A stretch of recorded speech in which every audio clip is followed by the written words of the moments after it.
يا مساء السعادة ويا مساء الهنا ومساء الجمال على كل اخواتي وكل حبايبي. ازيكم عاملين ايه؟ يا رب تكونوا في احسن صحة واحسن حال. يوم جديد وفيديو جديد وان شاء الله يكون يوم سعيد ومليان بركة على كل اخواتي وكل حبايبي اللي بيشوفوني. روتين مسائي بتاع يوم الخميس يا بنات. الخميس الونيس، اليوم اللي كلنا بنحبه عشان بيبقى تاني يوم اجازة.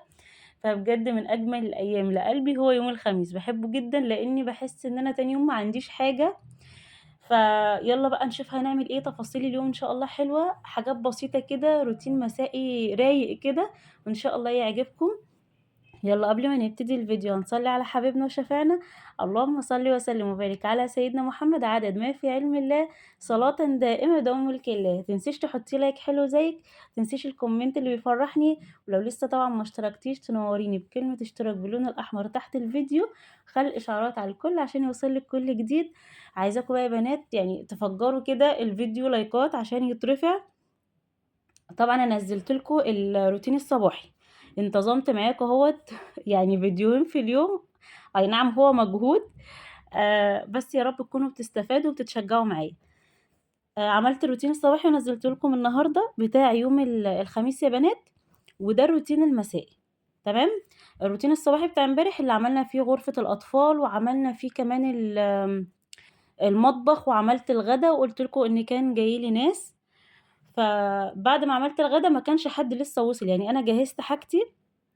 وقُلت بقى إيه ده الروتين المسائي بقى. قُلت إن أنا قبل ما الضيوف ييجوا نبدأ كده أعمل فنجان قهوة،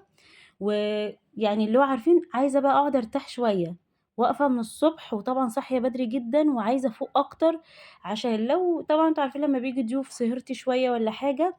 تبقي فايقة إن أنتِ يعني تقعدي معاهم. فجيت كده بعد ما خلّصت اللي ورايا وجهّزت الغدا، عملت كده فنجان قهوة حلو، باحب القهوة بلبن جدًا، وحطيت بقى حلويات. الحلويات طبعًا بتدّي طاقة وبتنشّط، عشان كمان لسه كان اليوم بقى بالنسبة لي برضه طويل، يعني كنت لسه ما خلّصتش. المهم قعدت كده خدت هُدنة، ولازم بجد الموضوع ده بيفرق جدًا، جدًا يا بنات. البنات اللي دايمًا بتشتكي إحنا ما عندناش طاقة، إحنا تعبنا، إحنا مش قادرين أصلًا نعمل حاجة، بييجي لنا زي اكتئاب من البيت اللي بنقوم فيه بننام فيه، ده عشان حاجة واحدة بس، أنتِ ما بتكافئيش نفسِك في اليوم. المكافأة بأي حاجة أنتِ بتحبيها، حتى لو يعني بُصّي زي فنجان قهوة كده مثلًا، أنتِ بتحبي القهوة، بتحبي العصير، بتحبي أي حاجة، كيس شيبسي، اللي هو الحاجات العادية خالص دي، بتفرق أوي، أوي يا بنات. بُصّوا بس عشان ما تتوهوش منّي، أنا شربت القهوة بتاعتي وقعدت ارتحت شوية، بعد كده حطيت دورة في الغسالة، كان عندي هدوم غامقة والهدوم بتاعة الحضانة بتاعة الأولاد وكده، تمام. بعد كده اتغدينا بقى، يعني جُم الضيوف اللي كانوا هييجوا لي واتغدينا. فطبعًا أنا ما عرفتش أصوّر لكم طبعًا وأنا باقدّم الأكل والكلام ده، عشان يعني لمّا بيكون عندي حد يعني من القليل جدًا إن أنا ممكن أصوّر، يعني باحس إن أنا إيه، عايزة أخلّص بسرعة، فما كانش في وقت. وزي ما قُلت لكم أنا عملت مكرونة بشاميل وعملت جنبيها بطاطس وسلطة وعملت بانيه عادي مقلي، بس كده. وطبعًا أنتم شُفتوا شكل المطبخ ده بعد ما الناس ما مشيت بقى،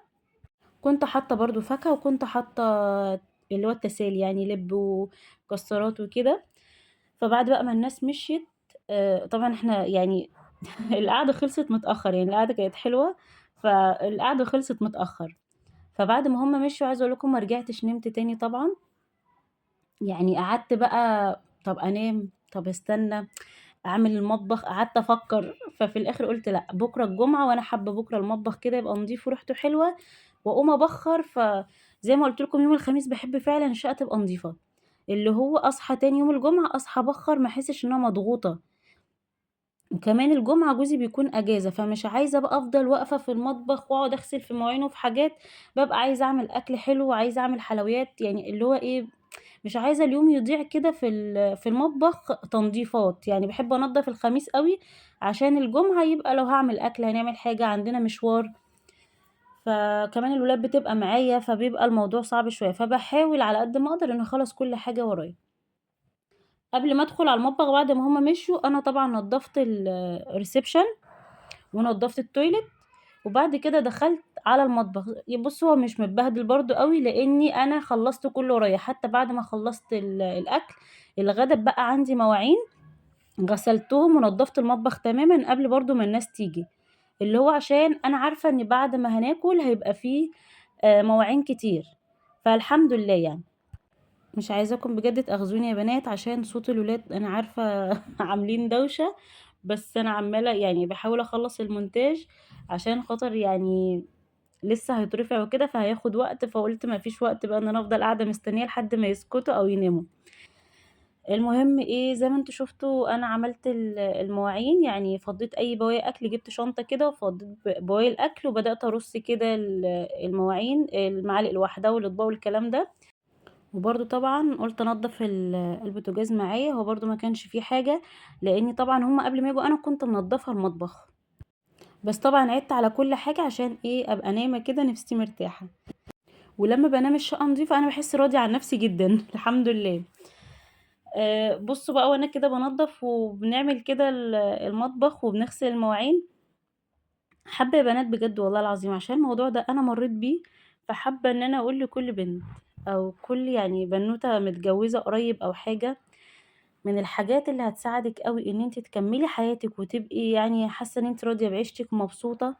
إن أنتِ لازم تكوني أنتِ بتدّي طبعًا الأم عندها عطاء مش طبيعي أنا عارفة، بس لازم برضه تدّي حاجات لنَفْسِك.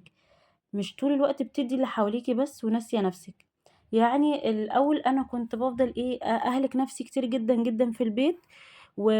واللي حواليّا كُلّهم، يعني أي حد باحب أوي أساعد اللي حواليّا يعني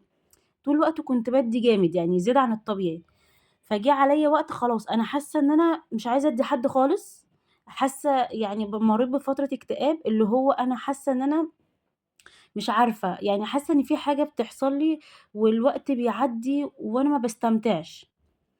هو العطاء حاجة حلوة، بس برضه يا بنات في حاجة كده أنتِ لازم تحبّي نَفْسِك شوية. حبّي نَفْسِك بمعنى إن أنتِ زي ما قُلت مكافأة بسيطة، جيبي حاجة بتحبّيها،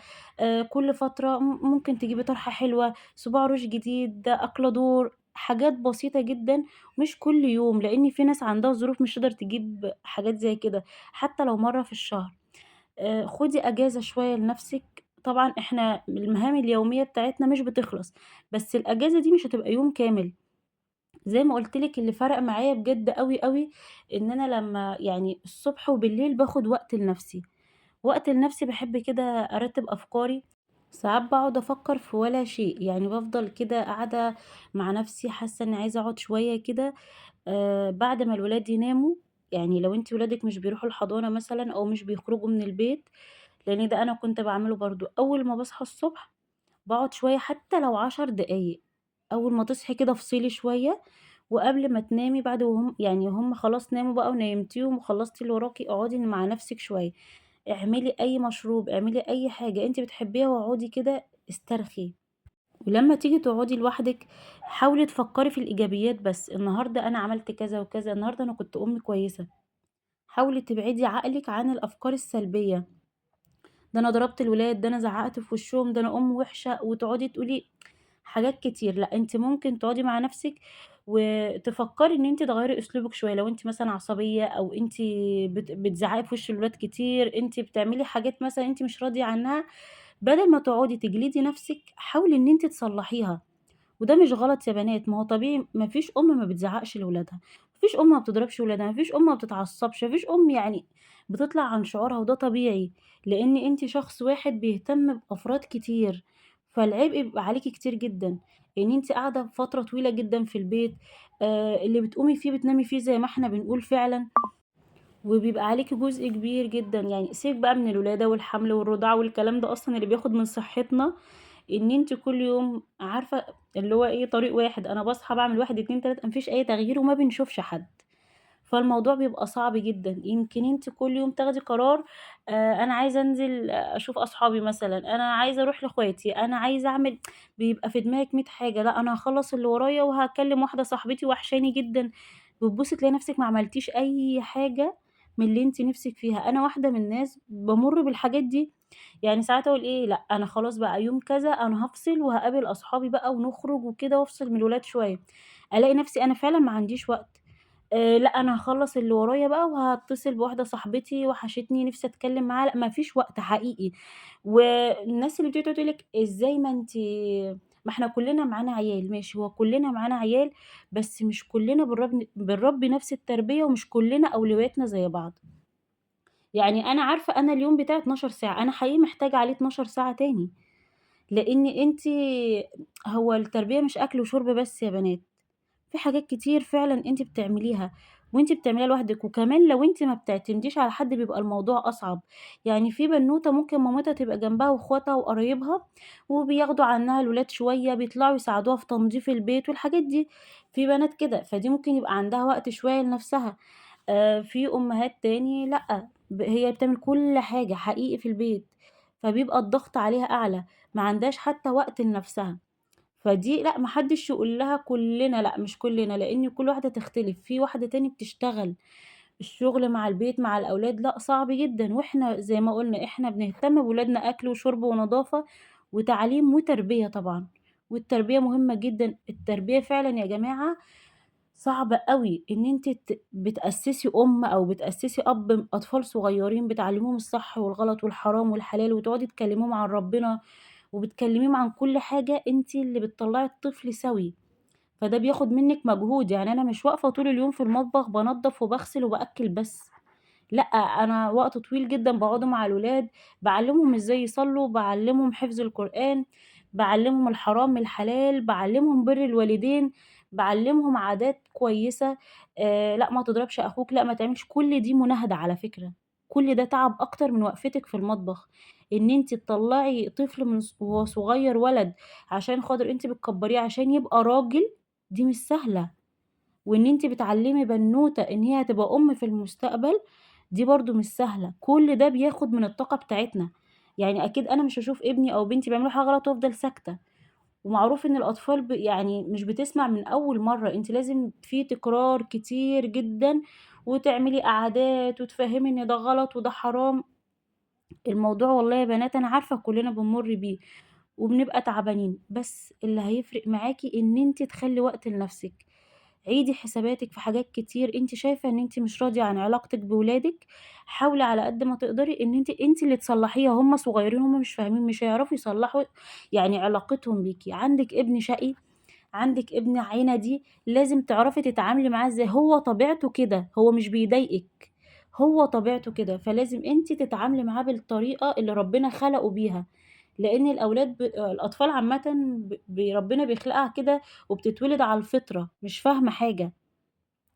فحاولي على قد ما تقدري إن أنتِ كده تبقي متصالحة مع نفسِك، وتحاولي تحبي الولاد وتحبي البيت، لإن هُم ما لهمش إلا أنتِ. مش عارفة تنظّمي علاقتِك بيهم، في فيديوهات كتير جدًا يا بنات على اليوتيوب بيتكلّموا يعني ناس أخصائية بتتكلّم كويس جدًا عن علاقة الأم بأولادها وإزاي تتعامل معاهم، هتستفادي جدًا. خلّي وقتِك على اليوتيوب يكون مهم،